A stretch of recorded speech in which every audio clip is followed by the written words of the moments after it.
Band नहीं संभलता। आप लोग दूसरा नेता चुन लीजिए, हमसे बंगाल अब नहीं चलने वाला।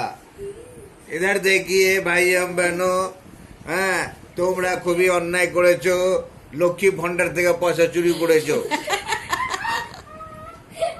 লক্ষ্মী ভান্ডার থেকে রোজই চুরি করছো। আরে উদের দেখো লক্ষ্মী ভান্ডার থেকে রোজ পয়সা চুরি হচ্ছে, আমি দেখতে পাচ্ছি। মমতা ব্যানার্জি বলেছে যাহা হতা वहाँ पर रोक देना। আমি অভিষেক ব্যানার্জিকে বলেছিলাম কি এই বৃষ্টিতে ধর্মতলাতে ধর্ণা দিস না, এই কিন্তু অভিষেক মানলো না। অভিষেক আমার একটা দুষ্ট ভাইপো, আমি কি করি, আমি তো বয়স্ক মানুষ হয়ে গেছি, এবার তুমি বাংলা সামলাও, আমি নিজের চশমা সামলাই। Bye bye. বাংলা হাসি, আমার চশমা খুলে যাচ্ছে, আমি বাংলা সামলাই।